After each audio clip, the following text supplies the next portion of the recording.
کہانی کسی عام سفر کی نہیں ہے، یہ کہانی ہے تاریخ کے اس سب سے بڑے سفر کی جس نے رہتی دنیا تک کے لیے حق اور باطل کی لکیر کھینچ دی۔ ایک ایسا سفر جس کا آغاز مدینہ کی گلیوں سے ہوا اور جس کا اختتام کربلا کی تپتی ہوئی ریت پر ہوا۔ آج سے 1400 سال پہلے سن 60 ہجری میں مکہ اور مدینہ کے تپتے ہوئے صحراؤں کے بیچ ایک ایسا کاروان روانہ ہوا تھا جس کے مسافروں میں بوڑھے بھی تھے، جوان بھی، پردہ دار خواتین بھی اور 6 ماہ کے معصوم بچے بھی۔ یہ کاروان حسینی تھا۔ عام طور پر جب ہم کربلا کا ذکر سنتے ہیں تو ہمارا ذہن سیدھا 10ویں محرم کے میدان جنگ کی طرف چلا جاتا ہے، لیکن بہت کم لوگ جانتے ہیں کہ اس جنگ سے پہلے مکہ سے کربلا تک کا وہ سفر کیسا تھا۔ وہ کون سی منزلیں تھیں جہاں یہ کاروان رکا؟ راستے میں انہیں کون سے لوگ ملے؟ ان تپتے ہوئے صحراؤں میں امام حسین علیہ السلام نے اپنے ساتھیوں سے کیا باتیں کی؟ اور وہ کون سے مقامات تھے جہاں تاریخ کے سب سے بڑے فیصلے کیے جا رہے تھے؟ مدینہ سے مکہ اور مکہ سے کربلا تک کا یہ سفر کوئی اتفاقی سفر نہیں تھا، بلکہ یہ ایک سوچی سمجھی منزل کی طرف بڑھتا ہوا وہ راستہ تھا جہاں ہر قدم پر قربانی کی ایک نئی داستان لکھی جا رہی تھی۔ آئیے تاریخ کے اوراق کو پلٹتے ہیں اور وقت کے دھندلکے میں پیچھے جا کر اس عظیم کاروان کے ساتھ خود بھی سفر کرتے ہیں۔ ایک ایسا سفر جس کی ہر منزل اپنے اندر ایک راز، ایک درد اور ایک پیغام چھپائے ہوئے ہے۔ یہ ہے کاروان حسینی کا منزل بہ منزل سفر۔ سن 60 ہجری کا سال تھا جب پورے عالم اسلام میں ایک خاموش بے چینی پھیلی ہوئی تھی۔ دمشق سے ایک ایسی خبر آئی جس نے ہر خاص و عام کو ہلا کر رکھ دیا۔ حضرت امیر معاویہ کی وفات کے بعد ان کے بیٹے یزید نے تخت سنبھال لیا تھا۔ یہ تاریخ کا وہ موڑ تھا جہاں ملوکیت کا آغاز ہو رہا تھا، لیکن یزید کے لیے اپنی حکومت کو قانونی شکل دینے کے لیے ایک ایسی مہر کی ضرورت تھی جو صرف خاندان رسول ہی لگا سکتا تھا۔ اسی مقصد کے لیے دمشق سے قاصد پوری رفتار کے ساتھ مدینہ کی طرف روانہ ہوا۔ اس کے پاس یزید کا ایک خط تھا جو مدینہ کے گورنر ولید بن عتبہ کے نام تھا۔ خط کا مضمون مختصر تھا مگر انتہائی خوفناک تھا۔ حسین بن علی، عبداللہ بن عمر اور عبداللہ بن زبیر سے زبردستی بیعت لو۔ اگر وہ انکار کر دیں تو ان کے سر قلم کر کے میرے پاس بھیج دو۔ رات کا آخری پہر تھا جب یہ خط ولید کو ملا۔ ولید گھبرا گیا۔ وہ جانتا تھا کہ حسین بن علی کا مقام کیا ہے اور ان سے بیعت کا مطالبہ کرنے کا مطلب کیا ہو سکتا ہے۔ اس نے مشورے کے لیے مروان بن حکم کو بلوایا جو بنو امیہ کا ایک چالاک اور سخت گیر انسان تھا۔ مروان نے ولید سے کہا، ابھی اسی وقت حسین بن علی کو بلاؤ، اگر وہ ابھی بیعت کر لیں تو ٹھیک، ورنہ اس سے پہلے کہ شہر میں ان کی شہادت کی خبر پھیلے ان کا کام تمام کر دو۔ دوسری طرف امام حسین علیہ السلام اپنے نانا کے شہر میں امن کے ساتھ رہ رہے تھے۔ جب ولید کا قاصد امام کے پاس پہنچا اور انہیں گورنر ہاؤس آنے کی دعوت دی تو امام سمجھ گئے کہ وقت آ گیا ہے۔ آپ اپنے بھائیوں اور بھتیجوں کے ایک مختصر دستے کے ساتھ دربار پہنچے، مگر آپ نے اپنے ساتھیوں کو ہدایت کی کہ تم دروازے پر رکنا، اگر میری آواز بلند ہو تو اندر آ جانا۔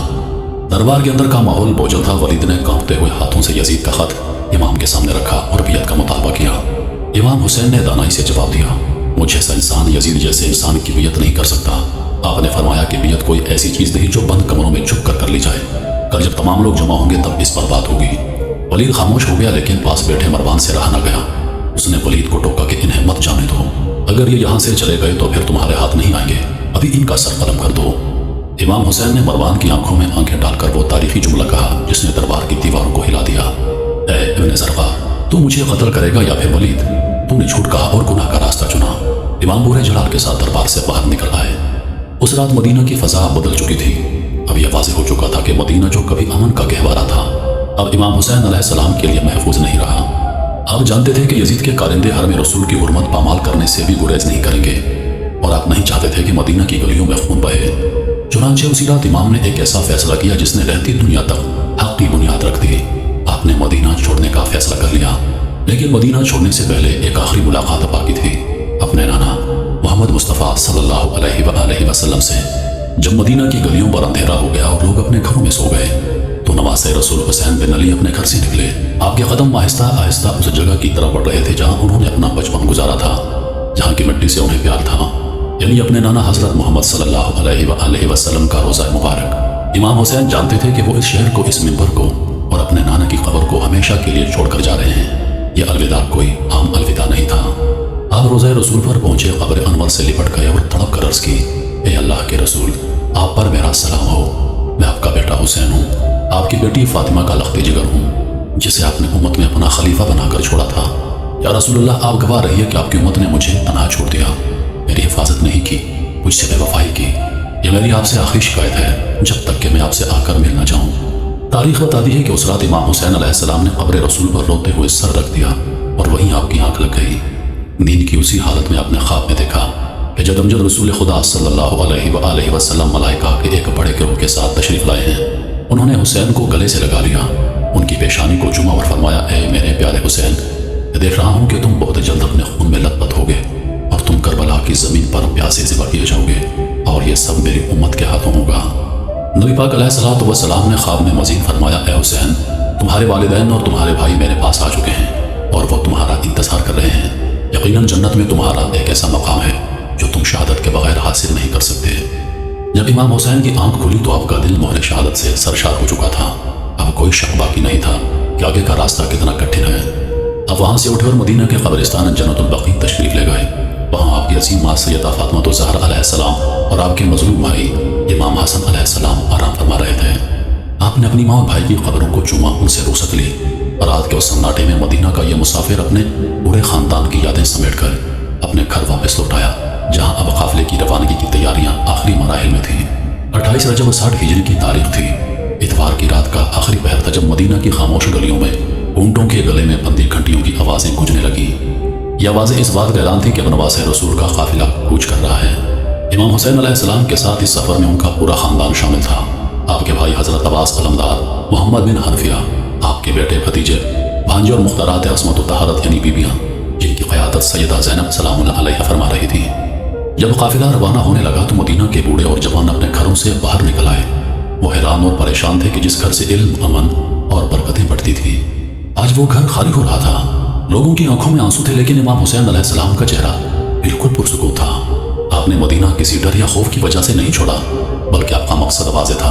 آپ نے مدینہ چھوڑتے وقت اپنے بھائی محمد بن حنفیہ کو ایک وصیت نامہ لکھا، جس میں اپنے اس سفر کا اصل مقصد ان الفاظ میں بیان فرمایا، میں کسی فتنہ و فساد، غرور یا ظلم کے لیے نہیں نکل رہا، میں تو صرف اپنے نانا کی امت کی اصلاح کے لیے نکل رہا ہوں، تاکہ امر بالمعروف نیکی کا حکم دینا اور نہی عن المنکر برائی سے روکنے کا فریضہ انجام دے سکوں۔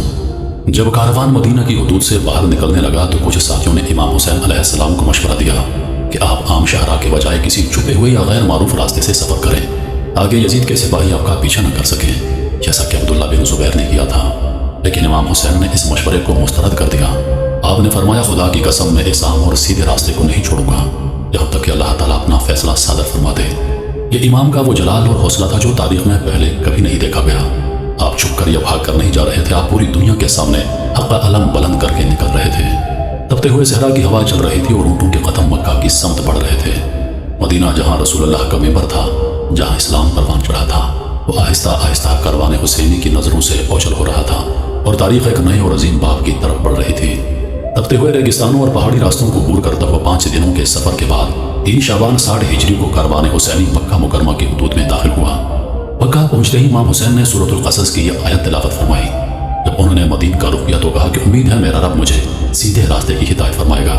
اہل مکہ نے جب سنا کہ نواسہ رسول یزید کی بیعت سے انکار کر کے ان کے شہر آ چکے ہیں تو پورے شہر میں خوشی کی لہر دوڑ گئی۔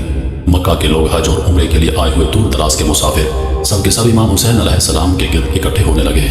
شام ابی طالب میں امام کا قیام گاہ بن گیا، جہاں ہر وقت لوگوں کا تانتا بنتا رہتا۔ لوگ آتے امام سے دین کے مسائل پوچھتے اور ان کے خطبات سنتے۔ مکہ میں امام حسین علیہ السلام کا قیام چند دن کا نہیں بلکہ تقریباً 4 ماہ رہا۔ اسی قیام کے دوران کوفہ کے لوگوں کو یہ خبر ملی کہ امام حسین نے یزید کے سامنے سر جھکانے کے بجائے مدینہ چھوڑ دیا ہے اور اب وہ مکہ میں موجود ہیں۔ بس پھر کیا تھا؟ کوفہ میں ایک خاموش انقلاب نے جنم لیا۔ کوفہ جو کبھی حضرت علی علیہ السلام کا دارالحکومت رہا تھا، وہاں کے غیرت مند لوگ سلیمان بن نصر خزائی کے گھر جمع ہوئے اور انہوں نے فیصلہ کیا کہ اب وقت آ چکا ہے کہ خاندان رسول کی قیادت میں باطل کے سامنے کھڑا ہوا جائے۔ کوفہ سے مکہ کی طرف قاصدوں اور خطوط کا ایک ایسا سلسلہ شروع ہوا جس کی مثال تاریخ میں نہیں ملتی۔ پہلے 2 قاصد مکہ پہنچے جن کے پاس کوفہ کے اکابرین کا خط تھا۔ اس کے بعد تو جیسے خطوط کا سیلاب آ گیا۔ روزانہ 10 قاصد مکہ پہنچتے اور امام کے سامنے خطوط کے ڈھیر لگا دیتے۔ چند ہی دنوں میں ان خطوط کی تعداد ہزاروں تک پہنچ گئی۔ ان خطوط میں کیا لکھا تھا؟ کوفہ والے لکھتے تھے، ہمارا کوئی امام اور رہنما نہیں رہا، آپ ہماری طرف تشریف لائیے، امید ہے کہ اللہ تعالیٰ آپ کے ذریعے ہمیں حق پر جمع کر دے گا۔ یہاں باغوں میں پھل پک چکے ہیں، زمینیں ہری بھری ہو چکی ہیں، آپ اپنے لشکر کی طرف تشریف لائیے جو آپ کے ایک اشارے پر جان دینے کو تیار ہیں۔ کچھ خطوط میں تو یہاں تک لکھا تھا کہ اگر آپ ہماری دعوت پر نہ آئے تو ہم قیامت کے دن اللہ کے سامنے آپ کا دامن پکڑیں گے کہ ہم نے آپ کو پکارا تھا اور آپ نہیں آئے۔ امام حسین ان خطوط کو دیکھتے، ان کا مطالعہ کرتے، مگر آپ کوفہ والوں کے مزاج سے اچھی طرح واقف تھے۔ آپ جانتے تھے کہ کوفہ کے لوگ جذباتی ہیں اور حالات بدلتے ہی اپنے فیصلوں سے مکر جاتے ہیں، لیکن دوسری طرف اتنے ہزاروں خطوط اور حجت کے بعد امام کے لیے ان کی دعوت کو نظر انداز کرنا بھی ممکن نہیں تھا۔ چنانچہ امام حسین نے ایک بڑا فیصلہ کیا۔ آپ نے اپنے چچا زاد بھائی حضرت مسلم بن عقیل کو طلب کیا، جو ایک بہادر، دانا اور مخلص انسان تھے۔ امام نے ان سے فرمایا، اے مسلم، تم کوفہ جاؤ، وہاں کے حالات کا اپنی آنکھوں سے جائزہ لو۔ اگر کوفہ کے لوگ اپنے خطوط اور وعدوں پر قائم ہیں تو مجھے جلدی لکھو، تاکہ میں مکہ سے اپنے پورے قافلے کے ساتھ کوفہ کی طرف روانہ ہو جاؤں۔ حضرت مسلم بن عقیل نے اپنے امام کے حکم کے سامنے سر جھکا دیا۔ مکہ کی ایک خاموش رات میں وہ امام حسین کا ایک خاص خط اپنے پاس رکھ کر کوفہ کے کٹھن اور خطرناک سفر پر روانہ ہو گئے، جس کا انجام تاریخ کو ہمیشہ کے لیے بدلنے والا تھا۔ ذوالحجہ کا مہینہ شروع ہو چکا تھا اور پوری دنیا سے لاکھوں مسلمان حج کی ادائیگی کے لیے مکہ مکرمہ پہنچ رہے تھے۔ مکہ کی گلیوں میں لبیک کی صدائیں گونج رہی تھیں، لیکن اسی دوران امام حسین علیہ السلام کو ایک ایسی خفیہ اطلاع ملی جس نے مکہ کے پرسکون ماحول میں ہلچل مچا دی۔ یزید نے حج کے مجمع میں اپنے جلادوں کو حاجیوں کے بھیس میں بھیجا تھا، جنہیں یہ حکم دیا گیا تھا کہ وہ امام حسین کو حرم کے اندر خواہ وہ کعبے کے غلاف سے ہی کیوں نہ لپٹے ہوں قتل کر دیں۔ امام حسین کعبے کی حرمت سے اچھی طرح واقف تھے۔ آپ نہیں چاہتے تھے کہ امن کے اس مرکز اور خدا کے گھر میں خون کا ایک قطرہ بھی بہے۔ چنانچہ 8 ذوالحجہ کو جس دن تمام حاجی مینا کی طرف روانہ ہو رہے تھے، نواسہ رسول نے تاریخ کا ایک اور حیران کن فیصلہ کیا۔ آپ نے حج کا احرام کھولا، اسے عمرہ مفردہ میں بدلا، کعبے کا آخری طواف کیا اور اپنے پورے خاندان کے ساتھ مکہ سے کوچ کر گئے۔ عبداللہ بن عباس اور مکہ کے دیگر اکابرین نے امام کو روکنے کی کوشش کی اور کہا، آپ اس حج کے موقع پر مکہ چھوڑ کر کوفہ جیسے بے وفا شہر کی طرف کیوں جا رہے ہیں؟ امام نے جواب دیا، اگر میں مکہ سے ایک بالشت بہار شہید کر دیا جاؤں تو یہ مجھے اس سے زیادہ پسند ہے کہ میری وجہ سے حرم خدا کی حرمت پامال ہو۔ مکہ سے نکل کر اس کاروان نے اپنی پہلی منزل تنعیم پر پڑاؤ ڈالا۔ یہاں یمن سے دمشق جانے والا یزیدی حکومت کا ایک تجارتی قافلہ گزر رہا تھا، جس پر سرکاری کپڑا اور خوشبوئیں لدی تھیں۔ امام حسین نے اس سامان کو اپنے قبضے میں لے لیا اور اونٹ والوں سے فرمایا، جو ہمارے ساتھ عراق چلنا چاہے ہم اسے پورا کرایہ دیں گے، اور جو واپس جانا چاہے ہم اسے یہاں تک کا حق خدمت دے کر رخصت کر دیں گے۔ یہ اس بات کا اعلان تھا کہ امام اب باطل حکومت کو تسلیم نہیں کرتے۔ کاروان حسینی مکہ کے پہاڑوں کو پیچھے چھوڑتا ہوا تپتے ہوئے ریگستانوں میں عراق کی سمت پڑ رہا تھا۔ راستے میں مختلف منازل آئیں جہاں کچھ نئے مسافر قافلے میں شامل ہوتے گئے، یہ سوچ کر کہ کوفہ میں امام کا استقبال ہوگا اور نئی حکومت قائم ہوگی۔ لیکن جب یہ کاروان سالویہ اور پھر ظہور کی منزل پر پہنچا تو سامنے سے کوفہ کی طرف سے آنے والے 2 مسافر ملے۔ امام حسین نے اسے کوفہ کے حالات دریافت کیے۔ ان مسافروں نے سر جھکا لیا اور انتہائی غمگین آواز میں کہا، یا ابن رسول، خدا کی قسم ہم آپ کو ایک بہت بڑی اور المناک خبر دینے جا رہے ہیں۔ ہمارے کوفہ چھوڑنے سے پہلے یزید کے گورنر ابن زیاد نے آپ کے سفیر مسلم بن عقیل اور ہانی بن عروہ کو بے دردی سے شہید کر دیا ہے، اور ان کے جنازوں کو کوفہ کے بازاروں میں گھسیٹا گیا ہے۔ کوفہ اب بدل چکا ہے، وہاں اب تلواریں آپ کے خون کی پیاسی ہیں۔ یہ خبر بجلی بن کر کاروان پر گیری خیموں میں کوہرام مچ گیا۔ بیویاں رو پڑی، لیکن امام حسین نے بلند آواز میں انا للہ و انا الیہ راجعون پڑھا اور فرمایا، مسلم کی شہادت کے بعد اب زندگی میں کوئی خیر نہیں ہے۔ آپ نے اسی وقت اپنے تمام ساتھیوں کو اکٹھا کیا اور وہ تاریخی خطبہ دیا جو ان کے عزم کو ظاہر کرتا ہے۔ آپ نے فرمایا، ہمارے شیعوں اور کوفہ والوں نے ہم سے بے وفائی کی ہے اور ہمیں تنہا چھوڑ دیا ہے۔ تم میں سے جو کوئی بھی واپس جانا چاہتا ہے اسے میری طرف سے پوری اجازت ہے، میری طرف سے اس کی بیعت ختم ہے۔ یہ سنتے ہی وہ تمام لوگ جو دنیاوی فائدے یا مال و دولت کی لالچ میں راستے میں شامل ہو گئے تھے، رات کے اندھیرے میں قافلہ چھوڑ کر بھاگ گئے۔ اب اس کاروان میں صرف وہی مخلص جانثار اور خاندان کے لوگ بچ گئے، ان کا مقصد دنیا نہیں بلکہ صرف اور صرف حق کے لیے جان دینا تھا۔ حضرت مسلم کی شہادت کی خبر نے یہ واضح کر دیا تھا کہ آگے موت کھڑی ہے، لیکن کاروان حسینی کے قدم پیچھے نہیں ہٹے، بلکہ وہ مزید عزم کے ساتھ کربلا کی اس مٹی کی طرف بڑھنے لگے جہاں تاریخ کا سب سے بڑا معرکہ ان کا منتظر تھا۔ کاروان حسینی اب حجاز کی سرحدیں عبور کر کے عراق کی حدود میں داخل ہو چکا تھا۔ شراف کے مقام پر امام حسین نے ایک عجیب حکم دیا۔ آپ نے اپنے جوانوں سے فرمایا کہ جتنا ہو سکے پانی ذخیرہ کر لو۔ یہ ایک ایسا فیصلہ تھا جس کی حکمت چند گھنٹوں بعد ہی واضح ہونے والی تھی۔ اسی تپتی دوپہر میں افق سے ایک گھند اڑتی دکھائی دی اور دیکھتے ہی دیکھتے 1000 سواروں کا لشکر سامنے آ کھڑا ہوا۔ یہ یزیدی فوج کا پہلا دستہ تھا جس کی قیادت عمر بن یزید کر رہا تھا۔ اس لشکر کا مقصد امام کا راستہ روکنا اور انہیں گرفتار کر کے ابن زیاد کے پاس لے جانا تھا۔ شدید گرمی اور پیاس سے دشمن کے سپاہی اور ان کے گھوڑے نڈھال تھے۔ یہاں نواسہ رسول کے اخلاق کا وہ نمونہ نظر آیا جو رہتی دنیا تک مثال بن گیا۔ امام نے اپنے اصحاب کو حکم دیا، ان لوگوں کو اور ان کے گھوڑوں کو بھی پانی پلاؤ۔ دشمن جو خون کا پیاسا ہو کر آیا تھا اس نے آل رسول کے ہاتھوں سے پانی پیا۔ نماز کا وقت ہوا تو امام نے ان سے پوچھا، کیا تم اپنے ساتھیوں کے ساتھ الگ نماز پڑھو گے؟ اور نے سر جھکا کر کہا، نہیں، ہم سب آپ کے پیچھے نماز پڑھیں گے۔ یہ تاریخ کا وہ عجیب منظر تھا جہاں شکاری اور شکار ایک ہی صف میں کھڑے ہو کر خدا کے سامنے سر و سجود تھے۔